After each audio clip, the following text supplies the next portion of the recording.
It's time for dinner on the Serenade of the Seas in June of 2023. Hey everyone, I'm Patrick from Oakland Travel. And the MyTime dining program from Royal Caribbean is very popular, as you can see here. A lot of the passengers on our cruise opted for the MyTime dining as opposed to the traditional time or the traditional dining program, which, if I remember correctly, gives you the option of either like 5:30 or 8:30. What I think is what they've always done over the years that we've been cruising with Royal Caribbean.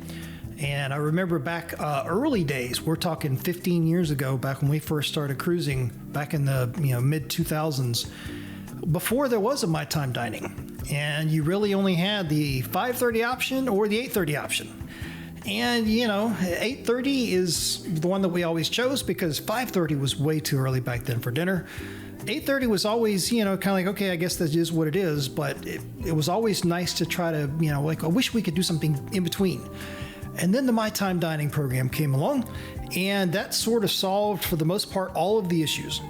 Because on this cruise right here, we had, I believe, 7 p.m. reservations, which was perfect. So we show up down here on deck number 4, and we get in the line for reservation. As you can see, they kind of parked us over here to the side for just a few seconds, like we weren't over here very long, 30 seconds. And then they had somebody that was coming to lead us over to our table. And so Royal Caribbean has had the MyTime dining program for quite some time. And across all of the different ships that we've been on where they've had MyTime dining over the last, I don't know, however many years, they have definitely sort of fine-tuned the process per ship. And they've got it down quite a science, right? To where they can really turn these tables over, turn the dining room over, and get people seated pretty quickly. And, you can show up down here with a reservation or without a reservation. And I think the MyTime dining program operating hours, quote unquote, are from 6:30 maybe to like 9:30. I believe that's the 3-hour window as of the time I'm putting this video together.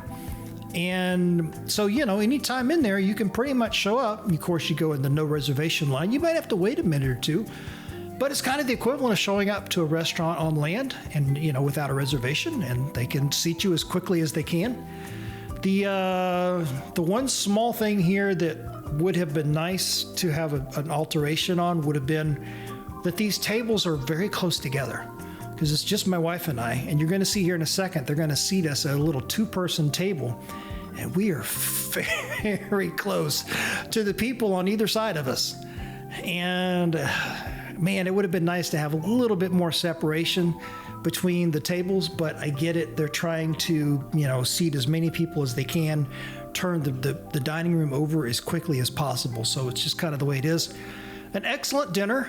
As of June of 2023, when we were on this cruise, Royal Caribbean was operating the new menu system. And so that was kind of a big deal online when they changed over to the new menus that they were operating as of this cruise, because you never know, they might go back and change them again or make some alterations. But after this first night in the dining room, we kind of opted for the Windjammer for dinner for the rest of the cruise, because I don't know, the menus there were things on there that I liked and I could find, but my wife was kind of like, you know what, I like the variety of the Windjammer.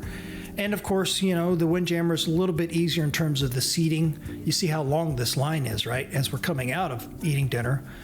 So this was the only night that we had dinner in the main dining room on this little 5-night cruise on the Serenade of the Seas. So we have our next cruise on Allure of the Seas, January 2024. So we'll see how that one goes.